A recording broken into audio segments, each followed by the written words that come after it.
meant for an adult audience. Loveline may contain sexually oriented content. Listener discretion is advised. Loveline with Adam Carolla and Dr. Drew. Hey, everybody. It's Loveline. I'm Adam. That's Dr. Drew. Phone number 1-800-LOVE-191. Dr. Drew, board-certified physician, addiction medicine specialist. And tonight, I want to welcome back to the show James Marsters from, let's see, Angel and hey. Buffy the Vampire Slayer and Spike. I don't know if any... is there any character that's gone from one series to the next? I mean, there's spin-off. In the evening, yeah. There's Mork. Yeah, Mork. There's Maud. Yeah, Rhoda. Yeah, but these... Okay, I'm following in Big's footsteps here. all right, but true. Those are sitcoms. True. Well, not only sitcoms, but they're spinning off into their own... Yeah. Into their own Right, they weren't thing. just appearing on another show. You know what I mean? Yeah, they all got their own shows, whereas, I didn't. I know, that's that's what we're mark saying. of distinction. That's a mark of distinction. Somebody Backup quarterback, has to have the record for least strikeouts in 1,000 innings pitched. That's right. You know what I'm saying? Yes. The point is, it's a record.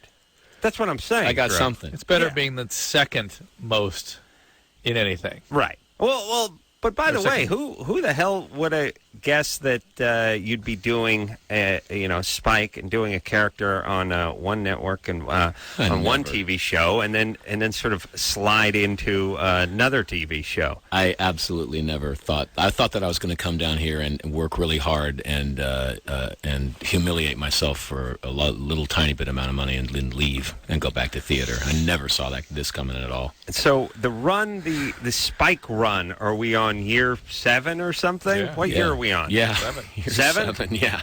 Wow. Yeah. Drew, what are you nodding like you knew? I saw 6 here on Buffy, and I knew this new year was an Angel. Oh, really? Yeah. Oh, Drew, I didn't even see that. You see, that was just my own cat-like sense. It's because you've been... I know, it was pretty good, I thought. Mm-hmm. But it's All all that that so from one- whiny about being in South Pasadena today, filming your Martha Stewart show. But by the way, my kid's baseball diamond is right off Las Robles. So you can come visit I'm going to on visit Saturday. the kiddies Yeah. tomorrow.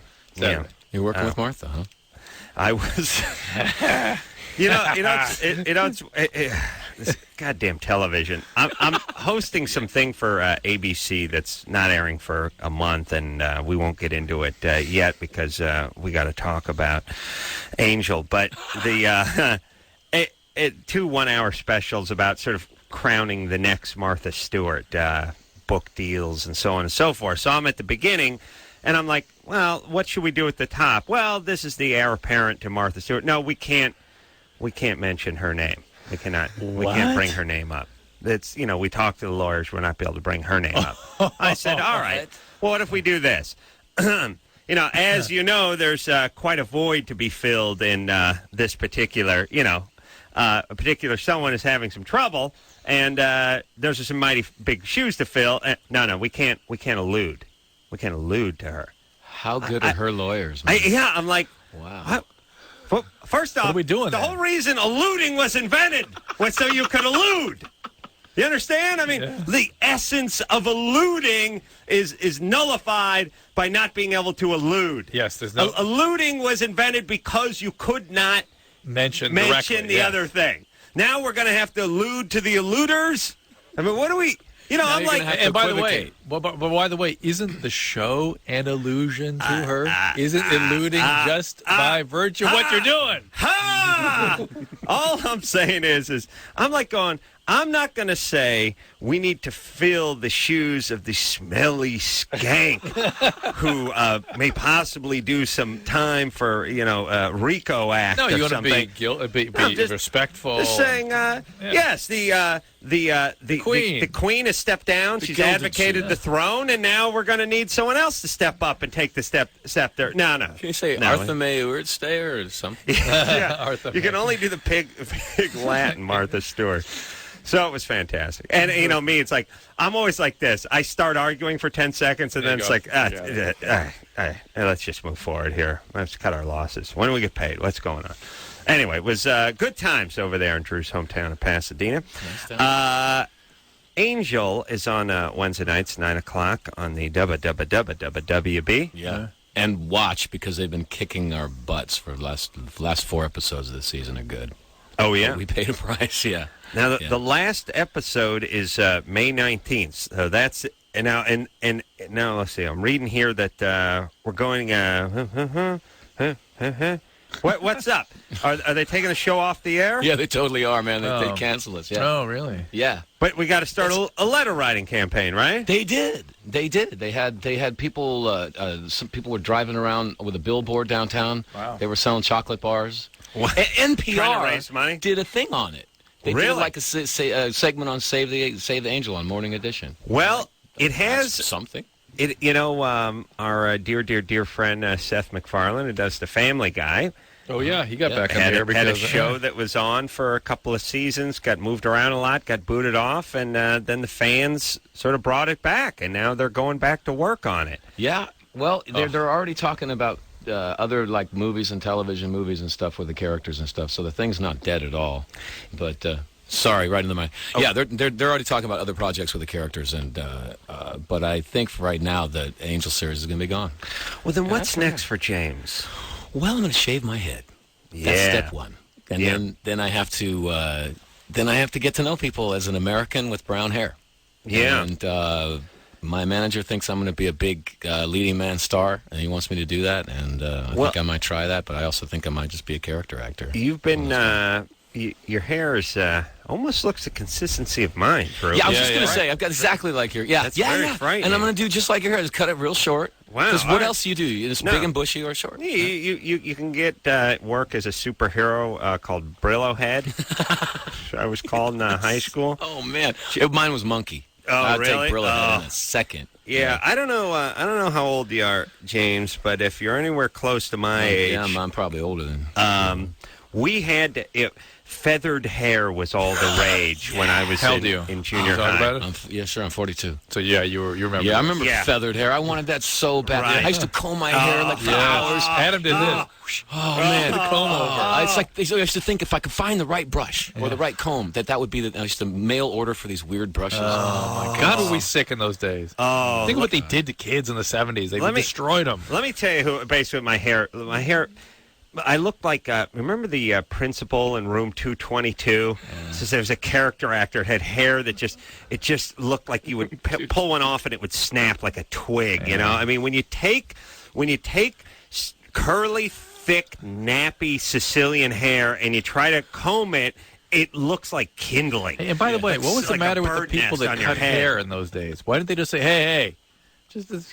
All right, let me just tell you goddamn snot-nosed kids something and how good you have it. Here's the thing that you kids can do. First off, you wear your hair any way you want to wear your hair. If you're a white dude and you want cornrows, so be it. If you want dreads, so be it. If you want to go clean-shaven, so be it. Yeah. I mean, when has there ever been a time in history where one dude had cornrows and he was getting tail, the other dude had dreads, he was getting tail, and the other guy was flat bald and was getting tail? Yeah. When did this hit? Buzz cut, crew cut, rockabilly, whatever you want, wherever. But here's the point: your hair. It's like a river. Whatever direction it flows, fine. But in our day, it all had to head one direction. Oh, yeah. Farrah Fawcett. And that was the direction. Right. I had to But go. the guys looked like Farrah too from behind. That was a That's problem. right. Leif Garrett was the paradigm. That would freak me That's out right. in high school, man. And Guy turned out to be my friend. one of the Hardy boys over there too. Keith and All right, let's move on. Let's get some calls. Let's get some calls okay, going. all Here we right. go. Having a flashback. Here's, Having a here's flashback. Here's all I'm saying. Here's all I'm saying. What are you saying? What if somebody just, and listen to me, you kiddies, what if someone just showed up at your school one day and said, look, here's the look, here's the hair, here's the attitude, here's the whole thing. It's disco, it's feathered, it's this and that. And you were like, yeah, I have a huge ass. It's not going to look good in those tight jeans. I don't care. Pack it in, fat ass. You know, well, my hair, it's thick. It's nappy. It's not going to fit. Nope. Get a hot comb then and cry me a river. But we've broken out of that. I remember when the wet head got dead? Yeah. And everyone's Oh, my expected God. not to do that anymore, all of a sudden. Oh, my God. Remember those days? Yes. I Oh, forgot yes. that was the slogan behind The that. wet head is dead. We have broken the shackles of that kind of treatment. Oh, my Wet God. head is dead. Men. Caitlin, 23. Caitlin? Yes. I got to build a time machine, go back to junior high, and kill myself. Yeah. That's my plan. You want in, James? Yeah, Okay. take me out, too. All right, Caitlin, go. Hi, I have a question for you guys tonight. Yeah. I was curious about the effects of Viagra on women. Well, it turned out they've looked at that rather carefully, and there's some effect. It's not nothing, but for the most part, it's not much. And it certainly doesn't seem to do anything to desire or drive. It can do a little bit for arousal, but the research showed that women have separate mechanisms for arousal and drive. For men, if you create arousal, you get, go to action. If you can figure out a way to, dilate the blood vessels and get some blood down to the honker, then you're going to get a sex drive out of that guy. It's a call to action, absolutely. Men are, at that point, driven towards orgasm at that moment. For women, no such thing.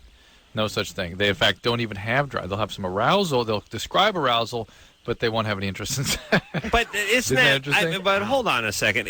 As a guy, it's hard to understand that. It's almost impossible to understand. But doesn't it have to get them half a step closer to the desire part to feel? Apparently not. No. The desire needs to come first. And for women, the desire part requires candles and conversation and things, and it's different. It's very different for women. Right, so, Caitlin, the Viagra's not likely to do too much. But women are also very pliable emotionally, and you give them a child's aspirin and tell them it's a horny pill, and they might just go for it. Are you having a problem with sex drive? A little bit, and I was just curious. I'm willing to experiment or whatever, but I'm just curious about any negative effects, like on your reproductive system or anything like that. No, not that we know of. Are you on any medication now? No. The main problem with Viagra is on the heart, and that's for people that are on cardiac medication like nitrates. So why? What's it do? It increases the risk of death. Oh, hold on. Let me write that down. Other than that, everything's fine. Well, what's it do? Something with the blood vessels? We think, yeah. We think. Well, isn't it's not well understood. How's it know where to go? How does anything know where to go? It goes all over the place. That's the thing. That's the problem, right? Right. So it's whatever it's doing to the vessels in your the other doing thing, to the one in your heart? Right. And the nitric oxide in the brain seems to get affected, too, so we really don't know the long-term effects. So for a healthy person to use it may not be a great idea. We just don't know. Yeah. Angie? Yeah. 21? Yeah. What's up? I want to say I love your guys' show, first of all. But I recently found out that I have herpes simplex 1, and I've never had a cold sore in my entire life. What do you mean? Whoa. What do you mean you have don't hear about the simplexes anymore. Yeah, it doesn't really matter. It's all the same. But I still miss it. Okay. Well, I got tested for everything, and my doctor asked me if I ever had cold sores before, and I told her no, and she was a little surprised by my answer. You had a blood test? Yeah. Those are fairly worthless for herpes. They're very poorly predictive, so just don't worry about it. If you don't have it, you don't have it. Why do they bother with it? I don't know. I think for a while there it was the thing to do, and then it was sort of proven to be very poorly predictive of some. It has to be used in a situation of sort of a confirmation where you really a high level of suspicion that it can be useful. But just as a random screen, it's worthless. Okay. So I'm curious. Do I still need to worry? If about basically, here's the deal, Angie. Essentially, everybody has been exposed to herpes type 1 in their mouth or in their somewhere. So, you're like everybody else. Now, can you transmit it? Well, yeah, if you're having oral sex with somebody, possibly you could, like everybody else. But if you don't have an outbreak, it's highly unlikely. Okay. All right, baby. Well, thank you very much. All Stop Adam, worrying. I love you. What's the matter? Nothing. I just wanted to make sure, All right. What are you doing out there in KC? What do you do for a living? I go to college, and I'm actually at work right now. I work for a television station. Really? What do you do? I'm a video editor here, and I work overnight. Really? And go to school, my goodness. Let me tell you something. That editing, good money. I know. I'm very happy. I'm paying my way for school now, and everybody's so proud of me. Happy. But are you from the Midwest or something? Are you from Michigan? Yeah. No, I'm in Kansas City. I live here, grew up here. You got a little bit of accent from over north of there. All right. Oh, no, everybody asks me if I'm from, Canada or something. You got a little bit of that Minnesota thing going. In you. In the middle of Wisconsin. But, and also you're in a good mood. Most people from KC are miserable. No, the Midwest. That's true. I'm in a good mood. Angie. It's Friday for me, so. Yeah, good times there, baby doll. Yeah. Yeah, TGI F and F, because I got to work Saturday and Sunday. I'm pre-miserable. I'm now pre-miserable. That's bad. I got to work. You have to work tomorrow, too? It's tomorrow Friday? Friday. Yeah. Oh, tomorrow. Well, You call it Friday. I call it Wednesday. Yeah. Yeah. Do you have a reason for that? It's more of the story. I got to do this. Don't mention her name. I beg your pardon. I got to do this special. It's great. Cooking. It's great. Cooking special. Saturday's a double call too, which is like show up at 10, you wrap you out at 3, and then they'll need you back at 6, like kind of thing. It's like, all right. So I may be coming over Saturday, Drew. All right. I may be crashing. That's fine. I'll give your house a quick walk We're gonna around, go do give an inspection. Oh yeah, I love that. Mm-hmm. We're gonna do the baseball. Doing the baseball. Yeah. All right. I'll be napping at your house, possibly masturbating. Oh God. Yeah. We'll get the wet naps out there for you. Chris, Hey. you're 19. Yeah. Yeah. All right, buddy. We just like it's like Chris fell asleep. Chris fell asleep in his car on the side of the highway, and I was the cop who just came up, Shine the light tapped on my him. ring on the window, and then shined a flashlight in there. Picture him sort of leaning back, half of Mickey's big mouth falling over in his lap. Hey, man, what? I'm cool. What's going on? Chris? Hey. Hey, yeah. Okay, can I see some license and registration, please? Insurance, proof of insurance. Step out of the vehicle, son, sir. Today, Junior? We haven't talked about this in a while, but I always like when they get real wordy about stuff. What I'm going to need you to do right now, please, is step out of the vehicle. Okay, go ahead for me. It's like, how about you staying out of the car? There's 28 words in there.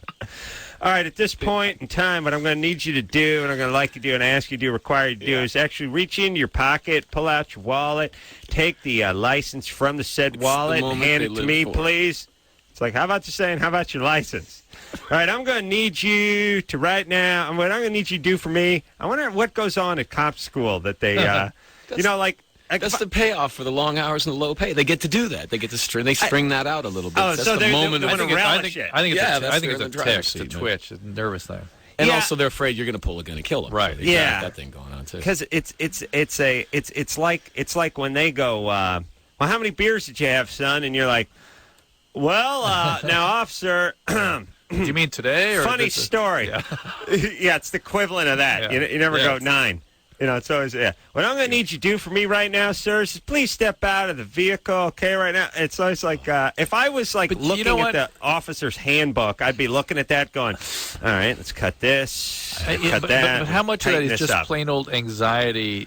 Just, I think you have to walk up to somebody on the street and start talking to them. Just that, that'd be anxiety for you. You wouldn't be interested. You wouldn't relish it. You'd be like, look, could you come over here for a second? Because I'm going to need to kind of talk to you for a minute. No, maybe they're trying to be polite. Maybe they're trying not to be gruff. Could be. I don't know. I learned a long time ago, do whatever they tell you to do. Kiss ass. Oh, my God. Yes. I have a smell or something. They don't like you? What it is. You do. You look like trouble. They don't like you? No. They really want to. Ever since I was a young guy, they really want to just get me down. Well, I remember getting mugged and getting my face split open and going to the emergency room and then getting done by the cop. I mean, he was like, he thought you brought it on yourself? Yeah, get out of my emergency room, you damn punk, kind of thing. Yeah. I was just going home, I'd been working all night, not going home, yeah. Weird. Well, here's the thing I've learned, too, from the cops. And by the way, yes, I sympathize with them walking up, talking to strangers all day. You always if you put your hands up on the steering wheel, they appreciate that. Oh yeah, Really and it's strangers. It's not going to be any strangers. That you're 90% probability as an a-hole stranger. Let me tell you something. Or a criminal stranger.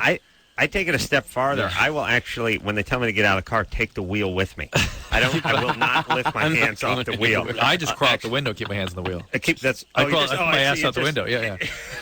Now I just wait start a minute. kissing their shoes. Hold on, I'm trying to picture not letting go of the wheel and getting out of the car. It takes some practice. You have to be like it takes some practice. Yes. You have to taco yourself in half. And then shove your ass in the ass out the window. 1 foot in the ass. And then push the 1 foot out, and then but you can still keep yourself onto the wheel.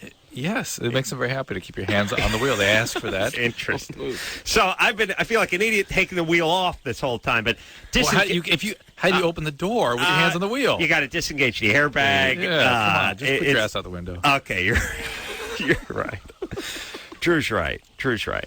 Let's finish Chris, shall we? No, we're talking about Let's it talk anymore. to Chris. All right. Finish Chris. All right, what I'm going to need you to do right now for me, son? Chris. Hey. Yeah, 19. How you doing? And this word has never been more laden with meaning. Action. Just do it! Listen. Every once in a while, after my 15th minute of ambling on about nothing, I feel a little sorry for our callers, and I say, let's go back and see. You know what it is? You know what I feel like with our calls? I feel like that parent that was maybe it's a little tough on the boy. That's a little tough. Let me go talk. Let me go talk to Timmy. Timmy, listen. Daddy gives you time. He turns around, and socks me in the nuts. And I go, all right, that was it. Now he's getting the belt. That's what I feel like. Yeah. Yep. All right, let's take a break. Let's regroup. All right. James Marsters is here tonight from Angel. 9 o'clock, Wednesday, WWWWB. Start sending those letters in, kiddies. That's right. Oh, yeah. 4 more Receivable, episodes. man. Keep this show on the air. We'll take a quick break. We'll be right back.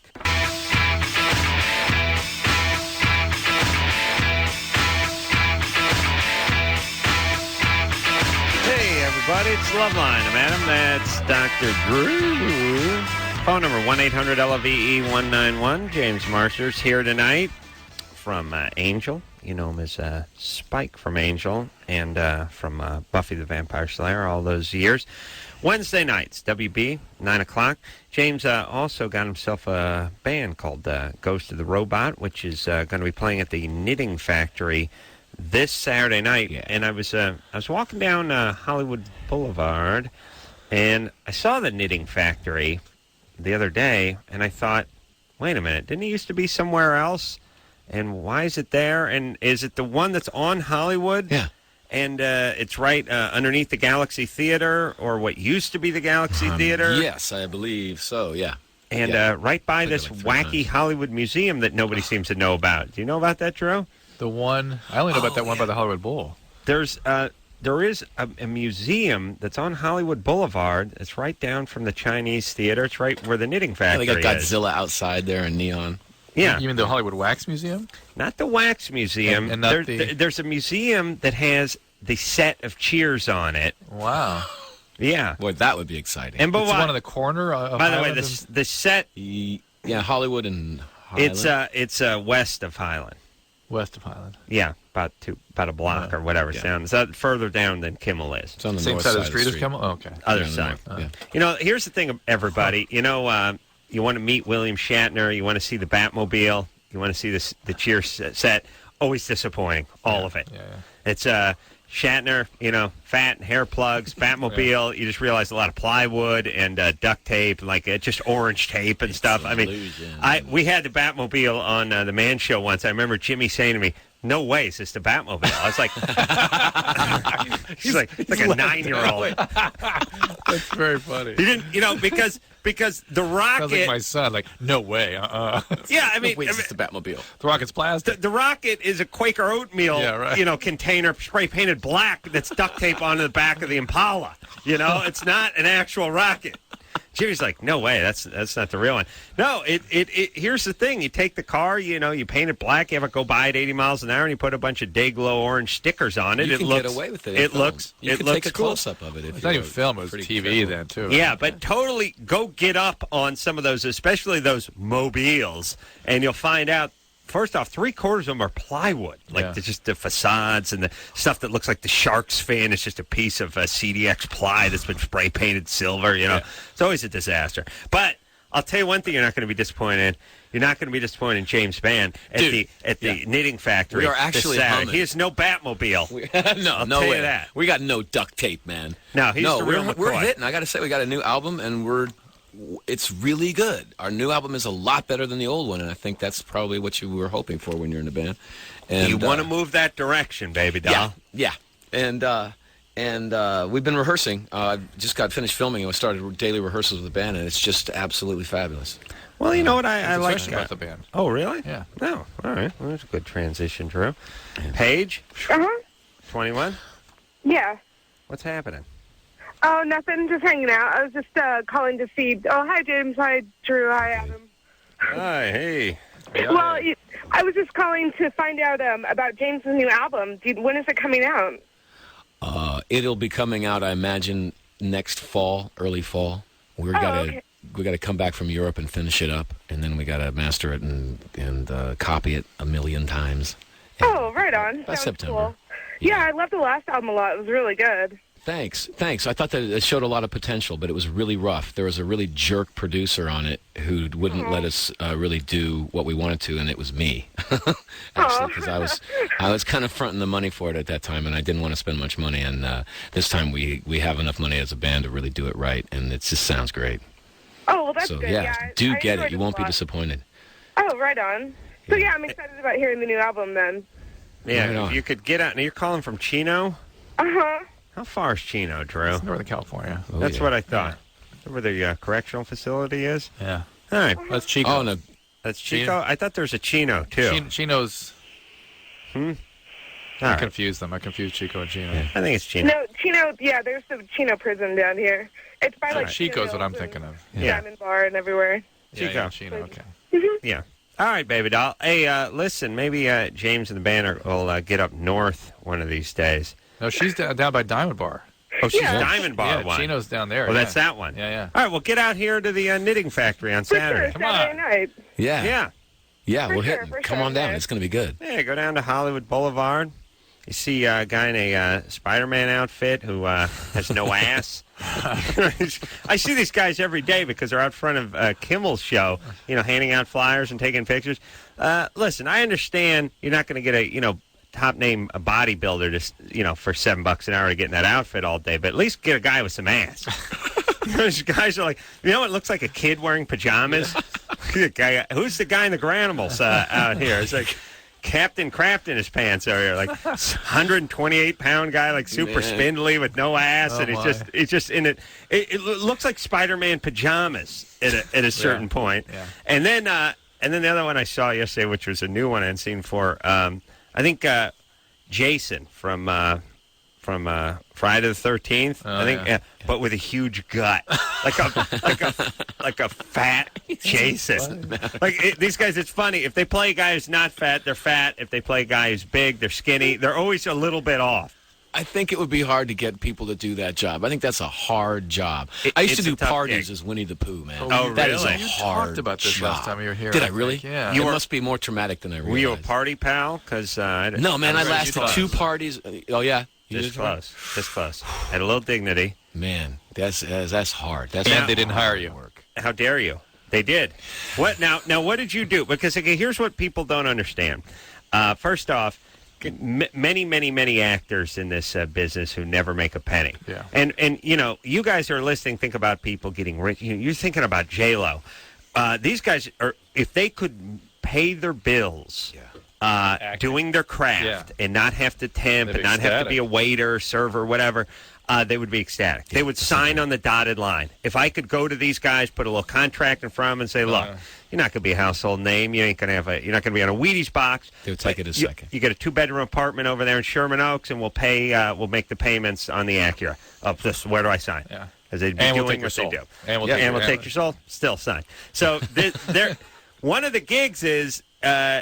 So I guess in L.A., because there's a whole bunch of actors and everyone's desperate, there's a whole bunch of businesses other than the business, ancillary stuff that is sprouted off to the left and the right. And one of them is all these sort of party guys. And so you get guys who have, 18 years of Shakespearean training dressed up as one of the Ninja Turtles at a 4-year-old's party getting $50, right? Yeah. Now, so you did it as Winnie the Pooh? Yeah. I was like 17 at the time. And Did you have a rap? Did they tell you? No, I had a little show, but then I had to hang out with the kids, and they were good kids and everything. But that's just basically managing kids, and that's hard when you're dressed normally. But if you're dressed as an animal, it's just absolutely impossible. Oh, and it's 103. Oh, Chatsworth. And you can't tell them, hey, you can't lay a boundary down as poo. How are you going to do that? You got to keep your head Stop on touching too, me that right? way, kid. But you got to. Oh yeah. No, I didn't have. As my face was made up as well. Oh, you were made It's up. like community theater thing. I came this close to getting involved with a little something called the Party Pals, and a friend of mine did, and I went with them on the audition, so I had to audition my own self. I made it. One of the deal breakers was, he had to put the head on for the outfit 100 yards down from the party.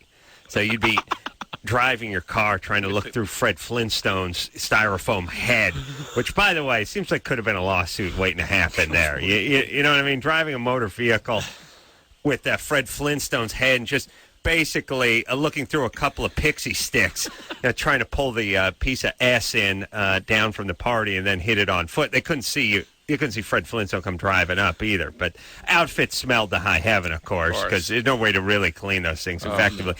This is pre-Febreze. This is PF. You understand, Drew? Yeah, okay. I have a million thoughts. All right. Yeah. You want to share any of them? Well, one was I was at Cornell last night, as you know, and one of these kids had a polo shirt, and they're called so he got from the Gap, he said, and they're like worry-free clothing. He was like pouring ink on it and spraying wine on it. Stuff just flies off. Really? And it felt like cotton. Wow. It wasn't like windbreakers. It was like cotton. Wow. Yeah, I was like, oh, okay, everything. Everything's got to be that now. That's it. Yeah. That'll change my life. Yeah. If you got kids, yeah. How will it hold up to vomit? Oh, everything just rolls off it? Flew off it. Yeah, it's weird. A kid's going to die of skin cancer in just a couple of months. Could be. Crystal? Yes. You're 19? Yes. Oh, my. Oh, your fiancé became a paraplegic? Right. What happened? He was in a motorcycle accident back in January. And he was a T6 fracture, just like mid-chest area. And he's paralyzed from that level down. Ugh. And right now he doesn't have any movement or feeling below that point. So I was just wondering, I know there's grieving process and all of that has to happen, but I was wondering if there's any way that he would have any type of sexual function. Yeah. That would come back, or I don't know how long that would take. Well, it's not so much that it has to come back, because a lot of the male sexual functioning is a spinal reflex. It just doesn't connect to his head. He doesn't feel anything. Okay. They can have erections sometimes, and some guys even can have orgasm. But if there's a problem with that, there is now Viagra, obviously, and there are some guys get implants and things. So sort of time will tell as they work through this. But his sort of experience of it won't be the same, obviously. Well, is he depressed?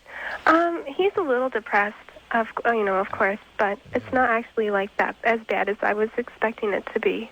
What do you mean? His depression's not as bad? Right. It's just down days where he just feels like he doesn't want to live, it's like on and off. Yeah, but sometimes in some other days he's completely happy.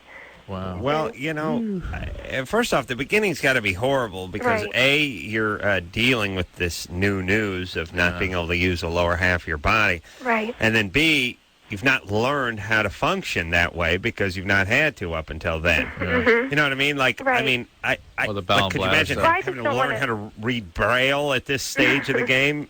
Not that he has to do that, but you know what I'm saying. Yeah, I know Listen, what you're saying. The poo-poo and the pee-pee part of this is a big deal. Yeah, I just don't want to expect... I just don't know what to expect, or if I should expect anything at all.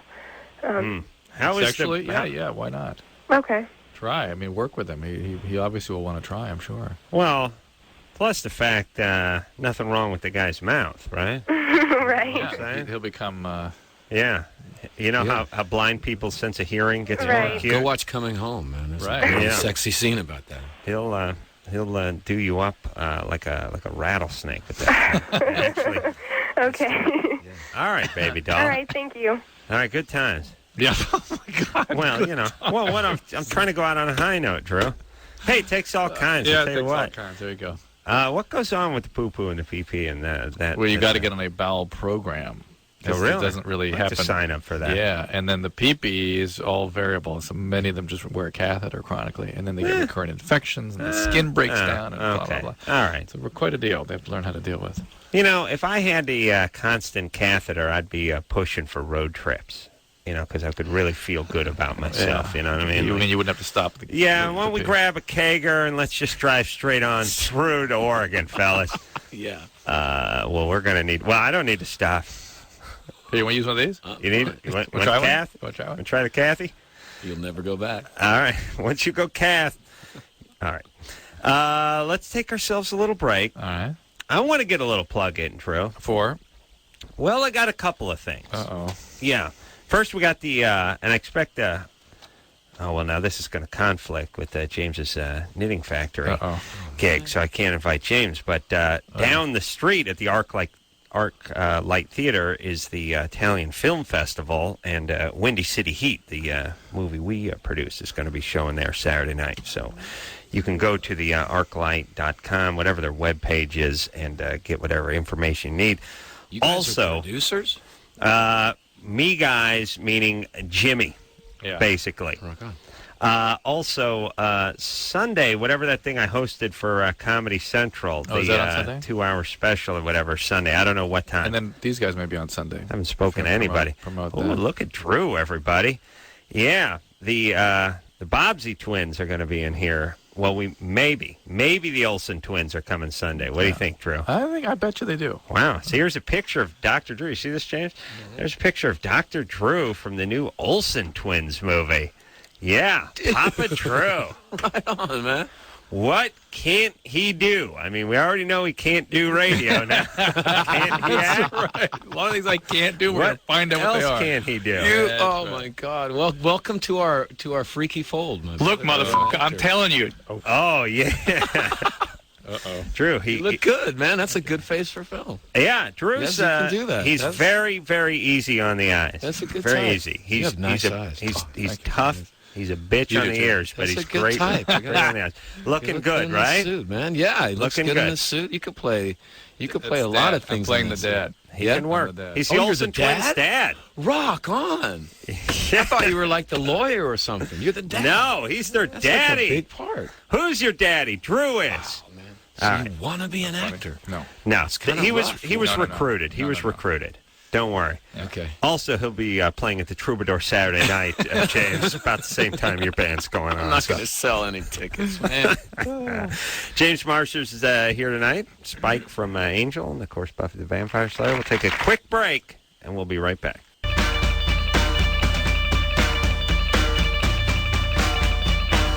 Hey, yo, it's Loveline. I'm Adam. That's Dr. Drew. Phone number 1-800-LOVE-191. James Marsters here tonight from Angel. You know him as Spike. Took that role over from Buffy the Vampire Slayer. 6 seasons. Slid it right over into Angel. Just squeezing that for every drop of money I can get. Like a bar rag. Just not going to let go of that bone. No, but it's been a pretty good bone, right? Oh man, yeah. What's the schedule Eight when rolls in one. you do something like Buffy? I mean, how many months out of a year are you working, a calendar year? It's 9.5, and it's 5 days a week. 12, never less than 12. Like Really? 12 to 15. So you're working. Adam you're did working. 1 week of that. He did 1 week of that. And, oh, my God. It's real You've work. never heard. My kids, when they were infants, didn't whine like that. It'll spin your head. Talking about It takes a Dawson's while to Creek? get used Yeah, to. we did man. Dawson's Creek for Oh. a week. Oh, yeah. 1 week, Adam did that. That's a long And Never stop complaining. every night, I'll need 50 grand next time I do something like this. Yeah, you got. Yeah. Wait a I minute. How remember- much did they pay me? Because Not 50, that's for sure. oh, really? Now I'm angry. You're pissed, yeah. Now I'm really angry. My brother moved down here and 50 expected me. grand? That's it? That's what you said. I gotta get more than that. No, that's nothing. It's nothing. No, my brother moved down here and he expected to spend a lot of time with me, and he finally got frustrated. He goes, "Dude, you are a slave." And I was like, "Yeah, you got it." Yeah. Indentured servant, I prefer, but yeah. Yeah. And that's the real work. I mean, Except one- 80% of that 12 hours is spent leaning up against the truck at the with the truck drivers. Teamsters. Yeah, Yeah. Teamsters, yeah. Yeah, I know, except for you need to be there, and that's the part that busts your Oh, wait, chops. yeah, there's also that part where they take the tape from the camera and measure it to your face, And which measure takes it about an out. hour. Isn't that? Yeah. Yeah. Oh, Yeah, and then you God. have to be spontaneous after Oh. that. No, the way we shoot Angel, the director of photography is so fast. He's from Australia, Ross Bergman, and he did Dead Calm. Oh, yeah. And he lights in like 10 minutes, 5 minutes. So all of the time is not spent in your trailer waiting for them to be ready, like you've kind of hoped. You know, that's Yeah. kind of the Hollywood dream. Sure. That no, it's actually spent on the set with more takes. So Oh. I got to say, I mean, Buffy was like that. Buffy was 40 minutes to change a lens or anything, and that was great. True, you ever I was see playing my guitar most of the time. you ever see Dead Calm? No. No. You should Sam see Neill. that movie. Yeah. It's a good movie. It's about. Nicole It's about a Kidman. murder on a boat. Wow. Yeah, Yeah. Nicole Kidman, Sam Neill. But here's the whole thing. 98% of the movie, except for a little flashback or something, takes place out at sea. And you're usually used to being out at sea when it's high seas and all this sort of captains and everything. This is doldrums, just dead calm as the title would state. But very interesting. But dramatic. shot really well. Yeah. And when you think about it, Amazingly. not that easy to shoot. Interestingly, that's because dead calm. No, true. Go see it. It's a thriller. When did it come out? Oh man, years ago. It was like the movie that brought Sam Neill to a lot of people's minds. I think. Drew thinks that's a chick, by the way, so I don't talk to him about actors. Okay. Nicole Kidman, you'll like her in this. Yeah. It's probably been about 12, 13 years. What name is that, Drew? Ariadne. Yeah. Ariadne? Ariadne of Noxus. You're, right? You're 12? Yeah. What's up? Your parents are opera fans or something? No. Like Greek mythology fans? No, I'm just Ariadne is like the ancient Greek princess or whatever. Yes, that's what I said. Yeah. All right. Okay. No. I mean, yeah. Hello? Okay, go ahead. Okay. My nipples have pus coming out of them, and it's weird. That's probably more likely to be milk than pus. What? Are you on medication? No. Is there any chance you're pregnant? No. You smoke a lot of pot? No. Well, you got to tell your doctor about this. It may be something normal, it may be nothing, but to have milk production at your age is pretty unusual. And the most common reason actually would be medication. It's not white or anything. I know, that's what milk, females, they produce milk, is pretty clear. Oh, really? Yeah. Yeah. And it's like lumps. It's like not coming out of the actual nipple. It's like lumps around it. Like on it, but not not the high point? Not the button? All right. Drew. Talking to, well, first off, just trying to pronounce her name. Really, trying to pronounce her name is all you need to know about her, because everything feels like a handball against the drapes. She's 12. I'll give her a break. She's lactating prematurely. Yeah. But it needs to be checked out. I mean, there could be brain tumors and things associated with this. Oh, yeah. Yeah? Oh, yes. Really? Most definitely. Don't freak her out. Thyroid conditions. She needs to get checked out. Absolutely. You need to go to your doctor and talk to them about it. Who's Ariadne? I can't remember the Greek story. mythology? Yeah, Ariadne of Noxus. There was a famous Strauss opera about it. Mm-hmm. The hell is Anita. Amita? Yeah, hi. Amita with a M? Yeah, it's Amita. Okay. All right, hold on a second. I got to say this for a second. Listen, all you a-hole parents out there, give your kids these crappy, stupid, confusing names. Please stop it. I had to do this godforsaken show today with a guy named Govind. Okay, and it's like there were I swear to Christ, there were 10 people I was working with. Right, there was like a Robert and a Cheryl and a Susie and a Sam and a Steve. And Govind, I spent the entire time, because I was hosting a thing, and it was like, all right, Bobby, what'd you think of this? And Cheryl, and so I was sitting there the whole time. I spent the monopoly of my time, my day was monopolized with trying to figure out this guy's goddamn name. Is it Dovind? David. Stephen, Grovind, Govind, Govine. Now, okay, the guy's a nice guy and everything, but it's really intrusive for you to take your effed up name and have everyone spend the majority of their day trying to figure it out. It takes up way too much time. And then see, here's the real, at least Govind doesn't mean anything. It's just confusing and no one can ever memorize it. And by the way, here's why people can't memorize your name. It's not a name. You know, what if I just said, hey, what's your name? It's I just made like a Jerry Lewis. It's an amazing thing. Yeah, you're going to be able to remember that? No, it's nothing. Yes, there's no reference. And by the way, I can't go, oh, my uncle's name. No, it's nothing. So what do you have to do? You have to focus. But now, at least the guy I'm working with today, A, nice guy. B, owns a nice restaurant, so I got to kiss his ass. But C, it doesn't mean anything. It's not connected. I think it's like Plato's brother's name or something. Seriously. All right. For me, that's still nothing. I'm from North Hollywood. And barely Plato. That's what's his name's dog. But it's funny. It's all these Greek things tonight. Here's now Amita over here. Every single day of her life. Here's what it is. Anita? Yeah. No, it's not Anita.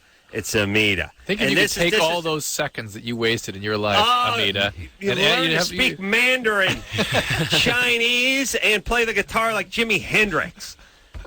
Because every single person you meet, hi, my name's Amita. Anita, it's nice to meet you. No, Amita. You just have to correct every single person. And then if you read it like we were sitting there reading, it's a typo. Yeah. It must be a typo. Is it Amita? Anita? Amita? Yeah. Everybody. Listen, Amita.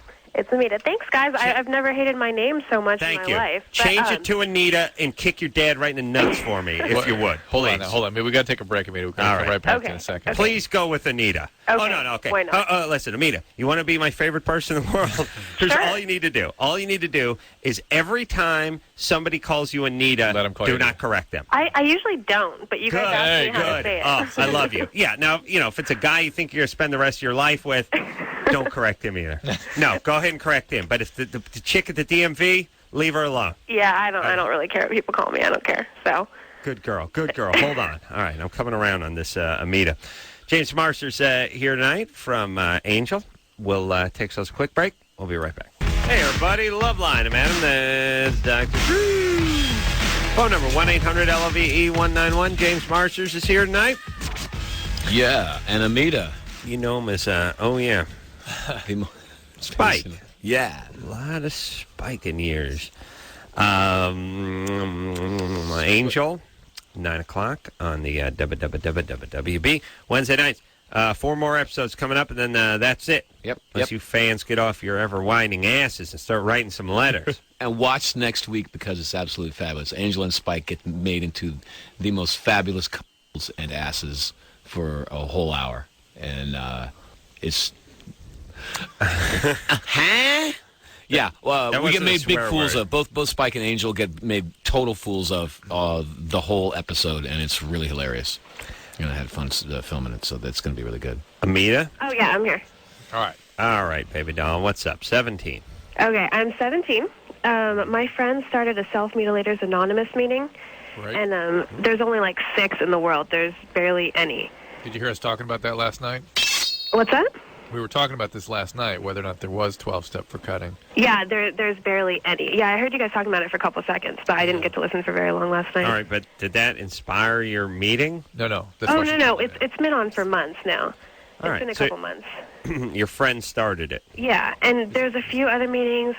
She had gone to one that's around here, and she didn't like it. They weren't very serious about it and stuff. So the idea is that a 12-step is a good way to help contain behaviors that are highly driven behaviors that are difficult to contain with any kind of use of your will. Exactly. So you can take the 12-step model and apply it to just about anything. Just about anything, yeah. What about me peeing in the sink? Yeah, I mean, there's another meeting before us. That's the clutterers. Oh, okay. So. Well, clutters. Well, yeah, I think 12-step can be overdone.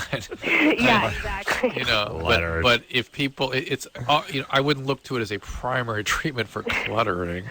But if people are having difficulty, it's a way to get support, way to process things emotionally. It helps those people, right? So. Well, I can see definitely where I see most severely addictive behaviors as what I call a bid for affect regulation. People who have deficiencies in their ability to regulate their emotional systems, and 12-step is a way to regain the ability to regulate and feel whole and feel good about yourself. All right, so let's break that down for a second. If you're shooting heroin or cutting on yourself, or needing the crap beat out of you when your boyfriend's up the poop chute, that is a need to sort of control your. You call it affect. Your feelings. And by feelings is almost too narrow a concept. But it's trying to regulate. It's trying to take hold of something. Yes, to regulate, to feel whole, to feel good. Yeah, but it's almost like by creating another very drastic feeling, you're controlling your feelings. You might, some other uncontainable feeling you may not be always aware of is sort of satisfied or gratified or deferred or something. Right. And so the 12-step is a good way to satiate that. Rebuild so you don't need to do those things anymore. Yeah, because it gives you extra support that you can't give yourself. Well, it's that's the meeting part, but the actual 12-stepping, the actual doing the 12-step with the sponsor is a therapeutic process. It's just a controlled, structured relationship, and it turns out that humans build their emotional systems through dyadic exchanges. I have an interesting question. What, dyadic? Through interactive, intersubjective, interpersonal but again, experiences. Drew, what is the step I hate? All of them, I believe. I know, but what's my least favorite? Quitting. Oh, the making amends. The 8th or 9th? Yeah, I think it's 8th step. That's where people call me. Yeah. Hey, man. Hi, who is this? This is John. John who? Oh, no. You know who this is. I've had those. Hey, dude. What's up? I haven't seen you since that party. Yeah, that's what I wanted to talk about. Yeah, well, I'm kind of watching TV now. Yeah, listen, I'm sorry for what I tried to do to you, man. It's cool, dude. I don't really want to relive it. No, it's not cool. What I did was wrong. Okay. Well, anyway, I'm going to get back to Survivor now, because it's been some years since we did. Yeah. No, man. Listen, brother. I want to apologize. Yeah, no harm, no foul. Yeah, yes, huh? Yes, foul. Okay. This is now more uncomfortable than whatever it is you actually did to me 9 years ago that you're calling about. Yeah. Because at least I was high when you were doing that, I've too. forgotten it already. I forgot all about it. Now I'm sober, and this is weird. I have a question. Let's just create a drive-through or a dummy or hologram or something they can talk to other than actually confronting the person that they screwed with. The amends Obi-Wan doll. Yeah, it's just a hologram, and you put whatever face you want on it. Gym coach, old girlfriend, dad, babysitter, whoever you got to apologize to. Korean liquor store owner, whoever you need to make amends to, go and just apologize your ass off. I can keep drinking, feeling good about myself, and we don't have to have this weird stilted. And here's the other thing that people discount. When you know somebody's really effed up, it makes it easier on you. Like when people come and go, dude, and you're going like, okay, he's not going to remember this tomorrow morning at school. But when he's sober and he's getting into that weird, hey, man, no, this is important to me, man, because I just want to say I'm sorry, especially when their voice starts cracking. I've done a lot of things I'm not too proud of. It's always like, okay, is this one of them? How about, what's the step where you call and apologize for this? We need a 13th step. We need a 13th step where you then call back and apologize for the 9th step. All right. That's very uncomfortable, Drew. Germany Especially when you got as many drunken friends as I do. I get those calls all day long. I now have my assistant field them. Tell Adam. All right. Ryan? Hello? Hello, buddy. Here, Florida. All right. You there? Yeah, I'm here. All right. Are you a virgin? Yes. Shocking. Yeah. All right. I'm devastated. A brewery in blank claims that their beer has an erotic effect with men. For women, the owner claims they merely enjoy the sweet taste. And as for macho men, there's a 2-liter version which allows men to, quote, fully participate in the bedroom after drinking the liquid Viagra. Mm-hmm. Now, this could be a little bit of a curve. He could be... Yes. Did this happen? Is this brewery in Germany or Florida? Right, and you think brewery, immediately you think Germany, but he may be trying to trick us with that. He may. On the other hand, that would mean he was smart enough to attempt to trick us. And the I don't think he story is. also called it liquid Viagra, and we don't know if Viagra is called Viagra in Germany. Yes, but it's an English it story. comes in a 2-liter container, Ooh, 2 which liters. soda comes in, but not beer, to the best of my Not in this country. knowledge. Yes, you get your 40-ounce that Snoop is famous for. Other than that, I don't think it comes in a liter container. I'm going Germany. I'm with you. James? Germany. Ryan, we're going Germany. Yeah, it's Germany. Yeah. Ding, ding. Best to stay away from the metric system, my friend. All right, That's one what more you- thing. One more. All right. All right, you're the same person as Norm Macdonald. Yeah. Did he hang up? What does that mean? I don't know. I think Norm should be more upset than me. I think he means they both did Death on the Family Guy. Don't you ever stop talking?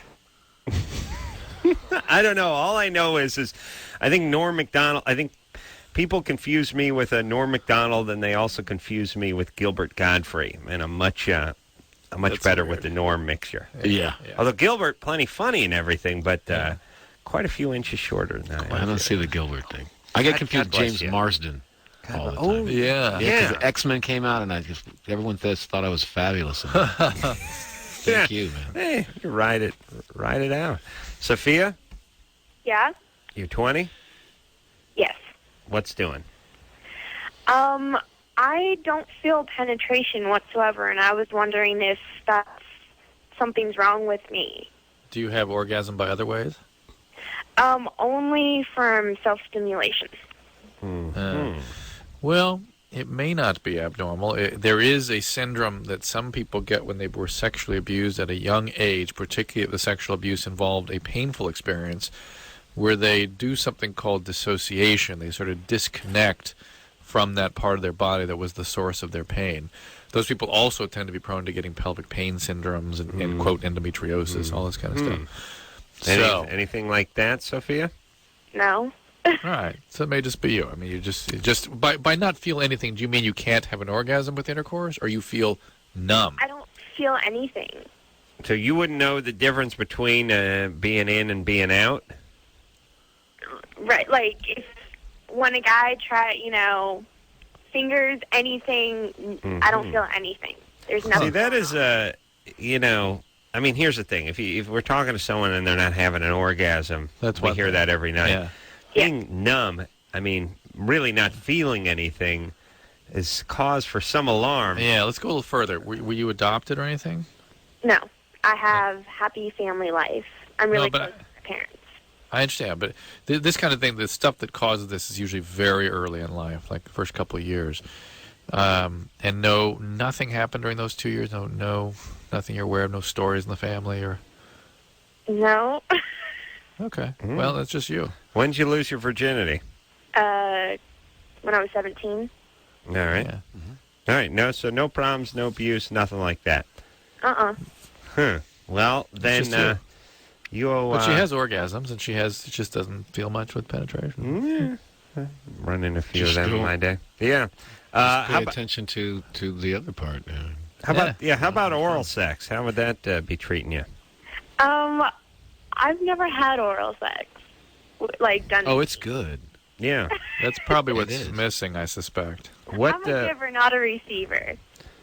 So. Oh, yeah. We'll receive a little bit. Yeah. Yeah. Hold on a second. Now, Drew's got to look on the puss. Because this makes it a little suspicious. Yeah, that's kind of an unusual. Not that unusual a little for a unusual. 20-year-old, but we're piggybacking it onto our initial suspicions. Yeah. A lot of guys don't like to do that, too. So it might just be who she's with. Yeah. But those guys, no one likes to do it, but we pretend. The smart guys pretend. So you have a boyfriend now? No. Have you ever had a boyfriend? Yes. And how long was that relationship? I don't really do relationships. I hate to say it, but I'm more of a kind of thing. Did she use the F word? I think there? she did. The funny thing about her F buddy sort of thing is it came out like suck buddy. Yeah. So Yeah. she may beat us on a technicality. Unacceptable. But and I suppose if there can be F buddies, there can be suck No, it was buddy. definitely the I F. think it was a definitely bunny. the F. okay. Well, I mean, now I'm onto this. Let's get going here. All right, hold on a Let me second. talk to her. Hold on. Anderson, what was it? It was F. It was definitely F, yeah. No, not definitely. Well, he heard on delay. He listened to it after. Oh, it was close. All right, she's got something going on. Find out what her parents do for a living. Ooh. Yeah. Sophia? Yeah. Listen, screwball. Stop dropping the F-bomb, would you idiot? Sorry. Jesus Christ, are you retarded? God sorry. damn it. All right, what do your parents do? I'm really horny. My dad is a salesman and my mom's an accountant. Aha! Drew knew it. Okay, look, something's wrong with you because it started off with, hey, listen, your parents are great, everything's fine, everything's beautiful. And that sort of gave way to, I don't get, I give, and I don't have relationships. Yeah. I'm an F buddy. And now... And you drop the F bomb. You can't. You don't know where you are. Red flags are popping up everywhere. Yeah. So what's up? Something's going on. Did your dad cheat on your mom? No, not at all. They've had a 20-year, relationship, and it's been, perfect. Fueled by lies and alcohol? No, it hasn't been perfect. Look, then you have a brain tumor if your parents were perfect, because no 20-year-old girl's supposed to be a F buddy. Especially when Sophia, you get nothing from sex. Well, that's why I do all the stuff I do, because I don't know. At first I thought it was maybe the guy. Sophia, here is why people sometimes get into compulsive sexuality.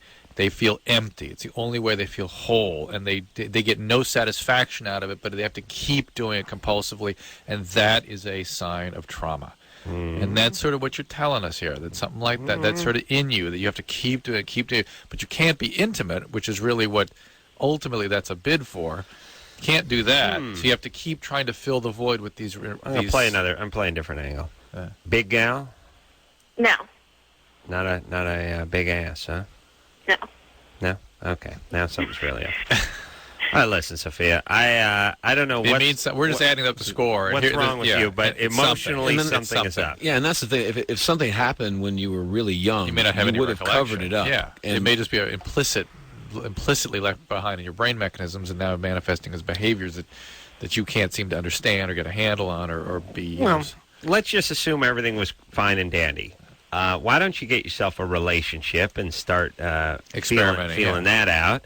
And then when you get in a consistent monogamous relationship, you can have the guy go down on you and get some pleasure. Yeah, because he can learn how to please you. But I mean, I want it from like the... Shut up. No. Something's wrong with her. That's ruthless. Oh, well, listen. I got way too much time tied up in these kids. I was a carpenter. I had some pride. I had some dignity. Go home at the end of the day, hold my head up. Now I got to go home, crawl inside a Jack bottle, cry myself to sleep. All right, here's the whatever's up with Sophia, we're not able to get to in the few minutes we have here. But no, and neither we're doing Sophia. Right, we're just adding up the score, and there's definitely the way she's trying to solve this problem ain't going to work. Her concept of what she's looking for is going down the wrong path. That she's not going to find satisfaction in the road she's on. I don't even know what her plan is. Her plan I just is want to find a guy that can just do this to me. Her plan is just to F strangers until one of them breaks through. That's right. That's not going to happen. Not going to happen. That's right. Okay. And I really mean it. Listen, guys are not girls. They're cut out differently. 20-year-old guys love to have a nice wake of F buddies left in their trail. But not 20-year-old girls. Well, 20-year-old girl can go through a phase like that. Yeah, but not with numbness and right. And I don't do relationships and all that. No. Jenny? Yeah? You're 19? Yes. What's happening? I was put on birth control not too long ago because I was diagnosed with ovarian cysts. And the birth control they put me on says that I'm more susceptible to yeast infections. And I've had, since I was been put on it, which was a few months ago, I've had maybe about 3 yeast infections, and I'm wondering if there's a way that I can avoid that. If there's anything I'm doing wrong. Are you using something intravaginally, a ring or something? No, it's a pill. It's Carolla, if you've ever heard of that. They got a yeast ring? Well, no, they have hormones, things you can put inside and stuff. Sometimes. In the ring? Yeah. I'm not using the ring. Yeah. Well, I don't not familiar with that medicine. What's it called? Carolla. How do you spell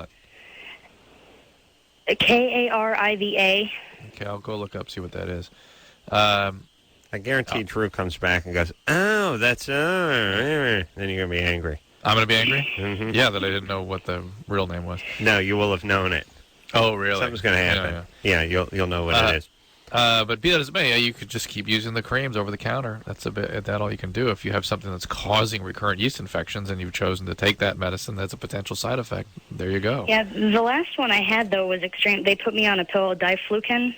Yeah, well, that's an anti-yeast medicine. Is that just more, what's the word, strong or something? Because you don't want to take that over the counter. You don't want to take that all the time. It's extremely powerful. No, it gave me a rash over 90% of my body, so it really did suck. You don't ever want to take it again. Then. Yeah, exactly. Once you get over 90% of your body, just go ahead and say, my whole body. I got a rash. Exactly. Scalp out. You're in like 97%. Just go ahead. I got a rash all over my body. Left your perineum. But on the bright side, inside of my right nostril was fine. Other than that, wow. Oh my.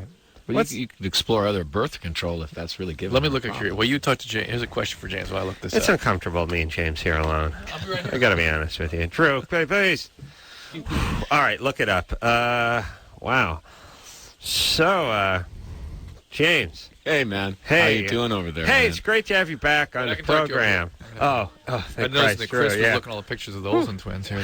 Jesus, Chris. Engineer Chris, just just undressing himself with his mind. Check. Dr. Drew hung out with the Olsen twins. How long were you there? A couple weeks. In Canada. Dr. Drew with the Olsens. You are now the god of my band. They're in love with them. Oh, is that right? Oh, my God. They're nice girls. Adam's going to meet them this weekend. Their next show. Yeah. This Hopefully. well, actually, I'm seeing Ashley Saturday. Oh, you're going out? James. Yeah, you'll like her. I mean, true, but they're coming in on Sunday, God willing. And look, I don't care if we get one of them or one and a half of them or three of them. I just want those goddamn Olsen twins in here, Drew. Yes? Whatever you say. All right. Did you find that medication? Yeah, I'm looking. Hold on, I got to reel a bit. I got a serious question over here for James from Dina. Dina? Yeah, hi. You're 18? Yeah, I am. First of all, I want to say, Adam and Dr. Drew, you guys are awesome. I listen to you guys all the time. And second of all, James? Yeah. I just wanted to thank you so much. I don't know if you read the thing, but you kind of saved my life. How? Right on. This may sound kind of lame, but I was really depressed and going to kill myself one day. Mm-hmm.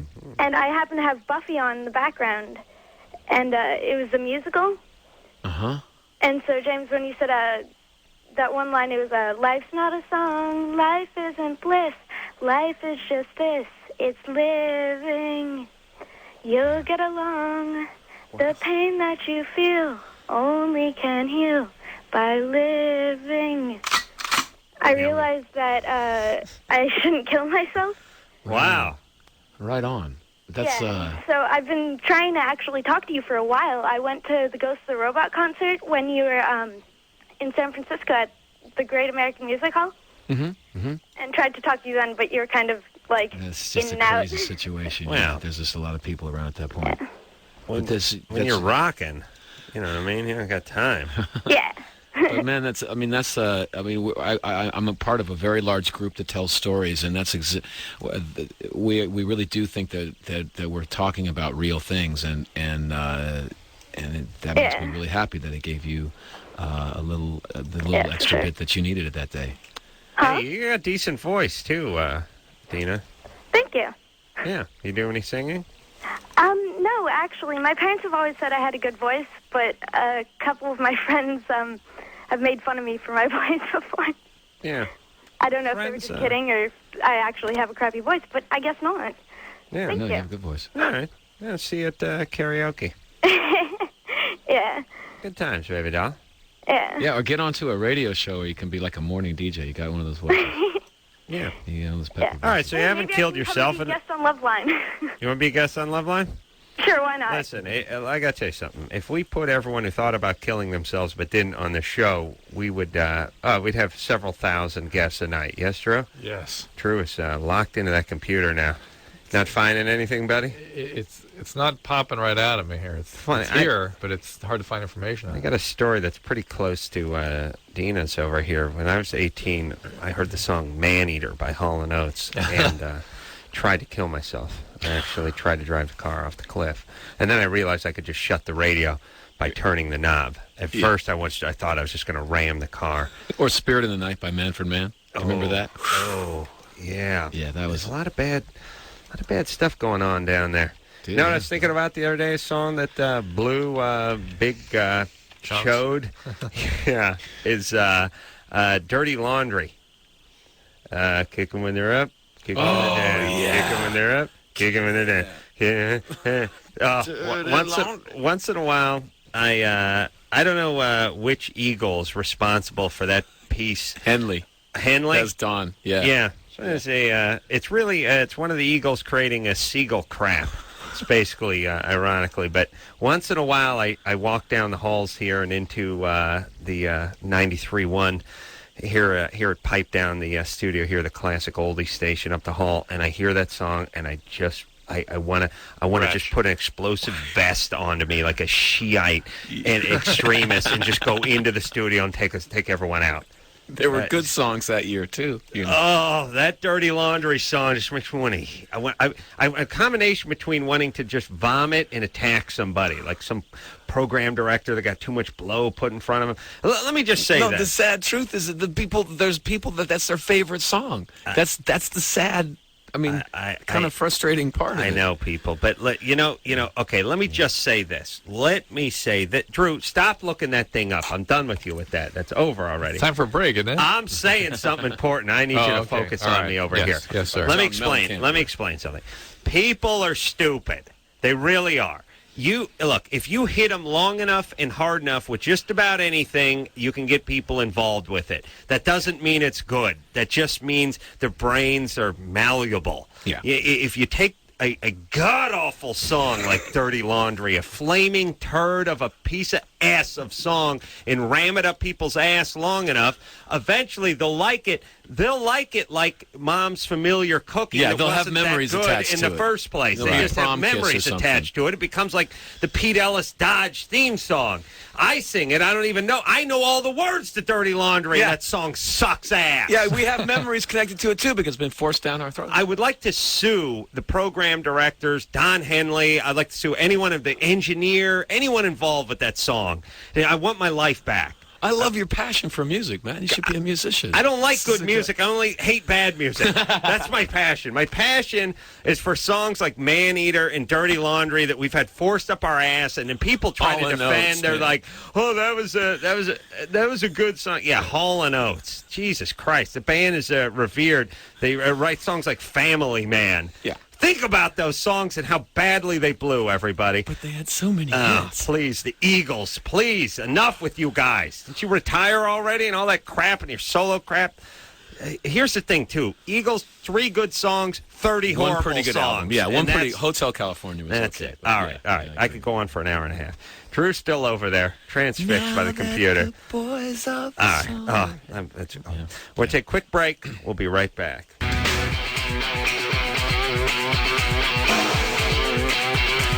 Hey, everybody, it's Loveline.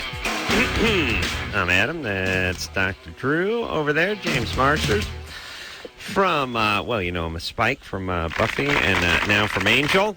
Wednesday nights, 9 o'clock, WB. Yes, Drew. What? You find out anything? Yeah, it's Merced. It's a low dose birth control pill. Mm-hmm. Does not necessarily prone to yeast infections, but any of them can. Mm-hmm.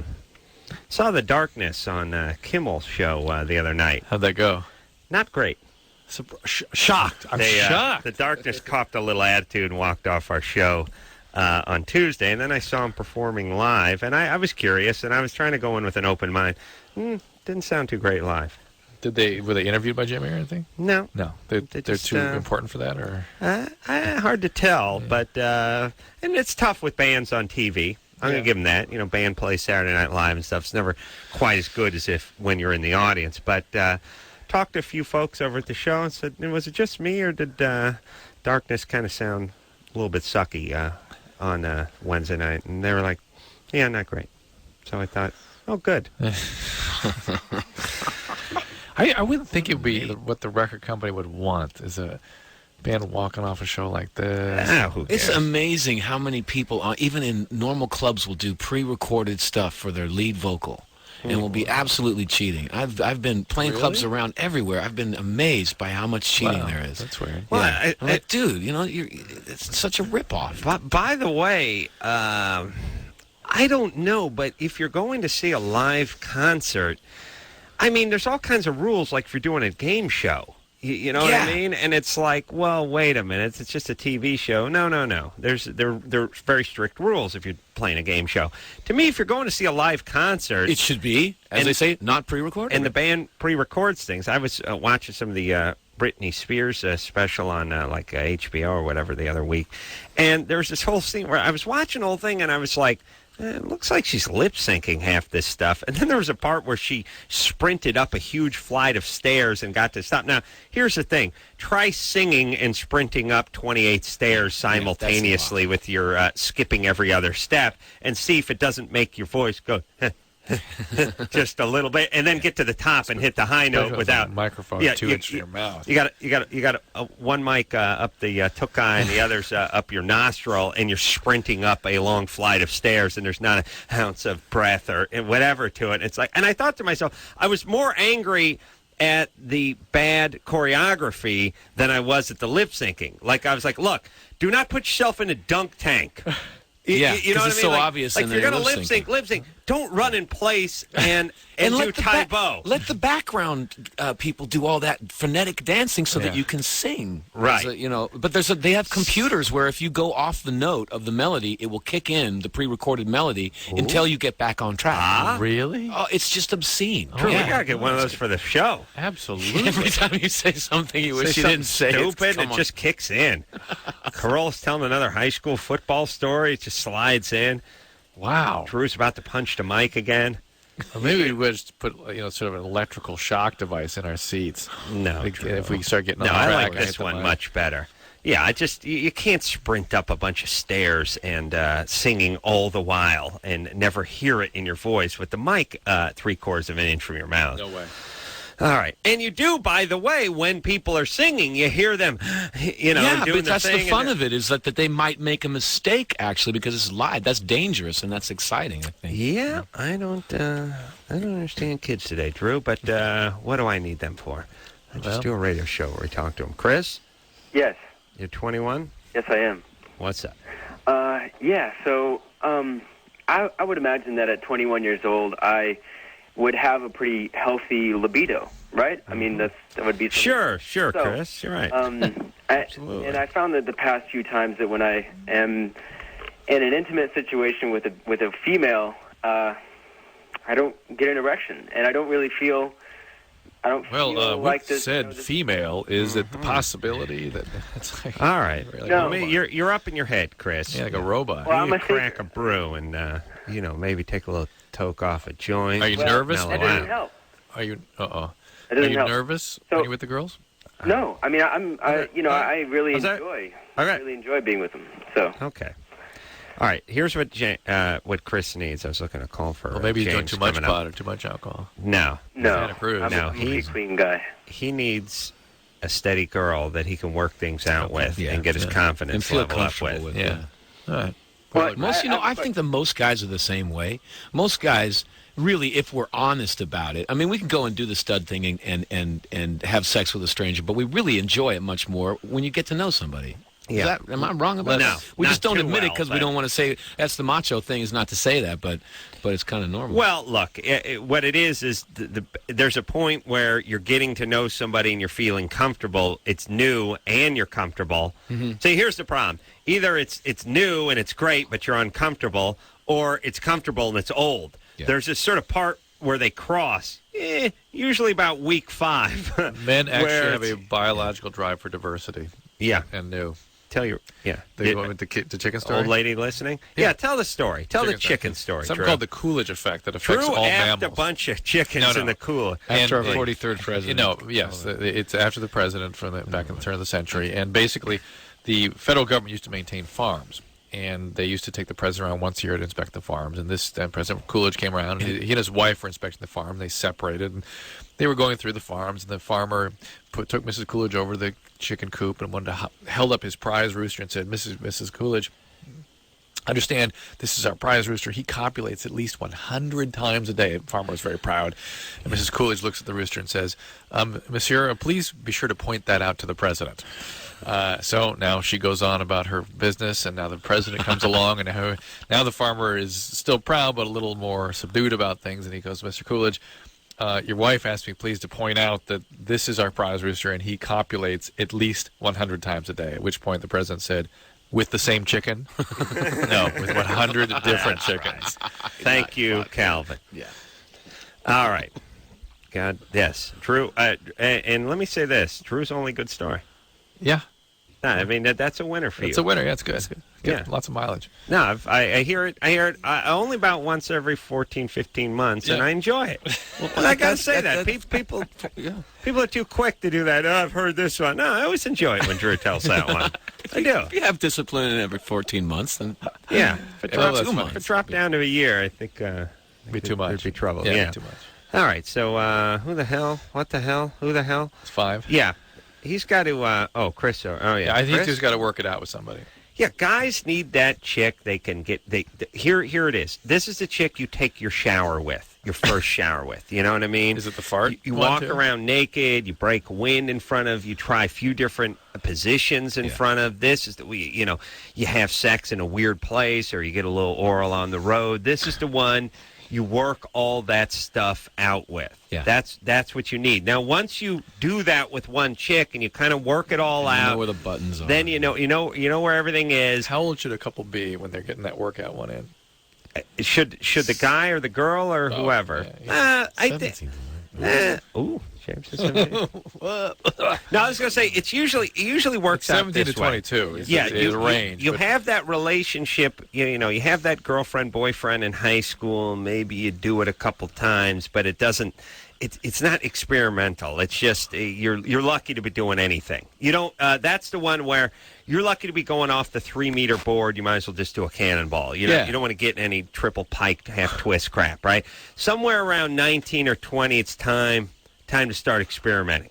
It's time to pull out the vibrator, go start working the back door, that kind of and the comfort level too. That thing, it's weird because for a while you're humping, but you can't see each other naked. Like you can't walk around nude. Yeah. This is that walk around nude person. Take the shower, so you walk into the living room, that kind of thing. Yeah, and someone who's kind of your own age, so you're kind of going through the same thing at the same time. This is the first person you take on a small trip, like a weekender, and then you're going up to Santa Barbara for a couple days. Yeah.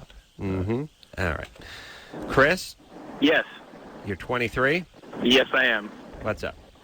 I had a question for Dr. Drew, actually. I was told, in high school, I was always told, condoms are safe. They'll protect you from all STDs, or most STDs, I should say. But one of my friends was telling me that HIV can actually go through the skin of a condom. It's a small enough organism that that is a concern. That's not been proven, but people have had concerns about that. Oh, so it can happen. Well, no, I didn't say it could. I said people are concerned that it might be the case. Well, now they're concerned about that with latex condoms? With latex condoms, but clearly it's a lower risk than if you didn't use the condom. The question is, how good of a barrier is it? And because probably it's like, pretty good. Like any kind of filter, in that there'd be less dirty air coming through the filter than if you removed it completely. Yeah, I mean, even more so than that, or though? less likely for there to be anything getting through. There's a possibility it could get through, but they don't know that it gets through. If you use a spermicidal condom, then you... that actually doesn't like those. Yeah, this is not good news. It says they taste bad. No. Yeah. What was her name? Phooey. Tina Fey did. Like, what was she did over that? Oh, when I told her about something gross? Yeah. All right, yes, Drew. Why not? And by the way... We don't know, but there was data. The World Health Organization came up with some data that showed that they actually increases the risk of transmission of HIV. Oxynol 9 may be an irritant. It may slightly increase the risk, but... Because it opens things up a little bit or causes an opening? A very, very slight effect. The thing they did see was it doesn't seem to benefit anything. It's not a big deal. Wow. And well, not good. Okay, so what's up with now? What is it? The AIDS virus? Is it a molecule? What is it? It can protein. It's tiny. Okay, but it's not a bacterium like chlamydia. Is that bigger? Way bigger. It's way bigger. Yeah. So the difference in size between chlamydia and AIDS is between like Shaq and the guy who played Webster, that kid. Like I'm thinking of two black, I think more like Shaq and an personalities, and an ant. Yeah. Who's still a little bigger than the kid who played Webster. So yeah, you're not really making it. Okay, so I mean, it's just a huge difference in size. Yeah. Like if you're looking at through a microscope at chlamydia, much bigger. Virus, you need electron microscopes. Yeah. So we need like a titanium kind of glove. Yeah, but the idea is that people have thought, well, the latex seems to have these pores in them, and maybe those pores are about the same size as a HIV particle, and maybe it can get through. It'll be helpful. Believe me, wearing a condom is better than not wearing a condom, and these are all risk reduction measures. They're not perfect. Yeah. So what about latex gloves then with the AIDS virus? That's right. Well, I mean that's all they wear, right? Yeah, but that's skin and not mucosal surface exposure. Yeah, but still. You see how I use that, James? It works almost every time. But still. Yeah, but still. See, now I'm right. We got to move on. Yeah. All right. Commercial. There we go. Well, there you go, Drew. I should have been on the speech and debate team in high school. Yeah, but good times. Yeah, but still. Would have been great. We're going to take ourselves a little break. James Marsters here tonight, and we'll be right back after this. Hey, everybody, it's the Loveline. James Marsters here tonight. Spike from Angel. Drew and his stupid hypotheticals over the air. Got you guys all worked out. I was going to bring that up on the air, too, and really mess with you Trying guys. to take a whiz. James has one about being on the moon. Yeah. Go ahead. It was actually in the show, so I can't take credit for it. It was really good. Cavemen or astronauts, who would win if they're on the moon? Not on the moon. If they're just on Earth fighting, who wins in a fist fight? Cavemen or astronauts? I mean, now the astronauts, are they laden down with their equipment and stuff? Yeah, so they fly through time, right? And they come back in the Mesozoic era or whatever era it was, right? And they land down. Yeah. And they can get out of their spacesuits if they want to, but they find cavemen, they get into a fight. Oh, caveman takes them. I'm going caveman if I'm just going pure hand-to-hand. But if you gave the modern astronauts man... will find more weapons. We're saying astronaut, but we just mean modern man. Yeah. You gave astronauts 20 minutes to put a plan together. They could probably fashion something for themselves. That's right. Plus, they would also respond in a coordinated fashion. The astronauts. Yeah. And they're also trained by military. And they can communicate, too. But I still go with the cavemen, man, because astronauts are going to be small. They always pick the small guys in those capsules. They can't have any lard asses in space. Ancient Man was small, too. Yeah, they weren't that big. But thick. Were they? Well, the Flintstones, he was thick. Seen, yeah. He loved pizza, too. Did you see John Goodman? Huge man. Love pizza. Love pizza and big ribs. Take your head in his hand, man. All right. I got my hypothetical, too. Yeah. This is about effing the person at the office. Oh, no, we've heard this one. No. Come on. This is a good call. This is powerful Somebody stuff. wants to give you a bar mitzvah. Oh, really? Yes. Come on. Let's listen to this. You're lucky, man. I know. I hear about that. This is going to be powerful. Where are we going to? 5. Oh, 5? Well, how the hell do I know? Because I had the sticky up there. The sticky was over on 1. Alexis? Yeah. You're 20? Uh-huh. What's up? Guys. Adam, I think that you should have a bar mitzvah. Yeah. It's too late now. It's too late. Now I'm literally a millionaire and I got everything I need. But back in the day, I could have used one. I understand, but I feel like you have enough respect and, you should be recognized in the Jewish community. I should. You know what I mean? Number 1 honorary Jew right here. Well, Ace we Carolla. Can help your career, too. Yeah. Well, I didn't hear you, but we could find you a Torah portion, and we could do all sorts of stuff. It could be so much fun. My mom can make matzo ball soup. I'm into it. I'm not into the studying the Torah part. Learning Hebrew. Yeah. So we'll have a 13-year-old boy say your part or something. That's what I stand in. That's what I like. I'd be up there, ladies and gentlemen. Thank you for coming out. I'm now going to read from the Torah. Josh, get in here. Come here, buddy. I mean, I think that's reasonable. I don't remember my Torah portion, and I don't really think that it had any. Oh, you had the bat mitzvah? Yes, I did. All right, listen, you Jews got to work this out. This is a dude thing. This ain't a chick thing. This is for the fellas. You know what I mean? You guys, you got your menstrual cycle. You got a lot of stuff we don't got. Your menstrual cycle. Wow, they have a little. That's like the same. Playing a lute once a month. Menstrual cycle. No, that's equal. You got your menstrual cycle. I'm tired, Drew. I went to bed at 2 and I got up at 6:30. Nice. You got your your traveling menstrual cycle. The point is you have things we don't have. Why don't take our stuff? Yeah. The bar mitzvah, that's for the fellas. But I'm a Jew. It's more about. Okay, well you don't have a beard and a payos, do you? You didn't become a man. You didn't become a man. That's not fair either. I don't even get to wear the yarmulke. I don't get to wear. You know what I mean? Do you really want to wear the yarmulke? So badly. Right on. All right, so you want to give me... And what's involved with the bar mitzvah, by the way?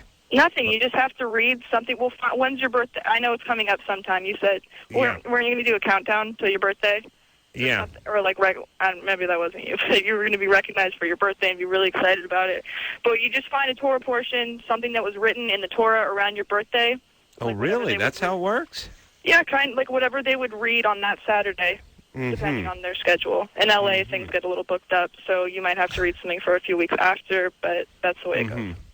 All right, and would I pick a theme? Sure, for the party? Yeah. Oh, you're more interested in the party. The party's where it's at. I'm just telling you what you have to do. The religious stuff, the party, you can do whatever you want. All right. Well, I like to pick like a Star Wars theme. Ooh, you're in. I thought you'd have stripper theme. No, stripper. I'm gonna keep it cool. And Princess Leia. hey, everybody, it's Carolla store honorary Jew. Candy stage 5. Candy stage 5. Yeah, that's why I went Vince Neil there, and like a strip club DJ doing it. It could be arranged. All right, baby doll. I'll tell you what. I'll check up on you around your birthday. How about that? Please do. It's the end of May. Okay. It's the end of May, and I may be heading toward a bar mitzvah. Thank you, Alexis. I'm in LA, and I listen all the time, so I'll check in. I promise. Thanks, sweetie pea. Good night, you guys. All right. You don't have to worry about the Jews. They always land on their feet. They really do. They take care of their own. They take care of business. You know what I'm saying? Yeah. That's why I could be one. Hmm? And I could be... you couldn't take care of anybody else, but you take care of business. I got the nap. I got the nappy Jew hair. Yeah. I got that annoying voice many Jews have. I have the you voice. Like food. You complain a lot. Oh, nobody complains. Nobody complains. I complain about first class flying. Yeah. All the time. My nuts aren't warm enough? What? Yeah. Oh, yeah. No, the ones on the top are colder than the ones on the bottom because the ones on the bottom are insulated by the ones on the top. Please, somebody do something about this. This is an insult. Yeah. All right, we're taking a break. Horrible food and in such small portions. That's basically my key to life. Yes, Drew? Yes, Adam. All right. We'll take a quick break. We'll be right back. Well, that's the show, everybody. Thank Christ. James Marsters, everybody. But I will watch. Angel. I will watch something that's after South Park. So that's right. I'll be sure to catch Adam this Sunday. Oh, this Sunday on Comedy Central. That's right. Big special. Big bar mitzvah. James Marsters. Right. James. Yeah. Angel, 9 o'clock, WB, Wednesday nights. Yeah. I want to thank Anderson and Ann and Junior, producer Lauren, and Chris and Brian and all the fine people that make this show the good solid 7 that it is week in and week out. So, until next time, it's Adam Carolla for Dr. Drew saying mahalo. By the way, here's why people can't memorize your name. It's not a name. You know, what if I just said, hey, what's your name? This has been Loveline. The opinions expressed on this show are not necessarily those of the staff, management, sponsors, or this station. The producer for Loveline is Ann Ingold. Loveline is a presentation of Westwood One Entertainment.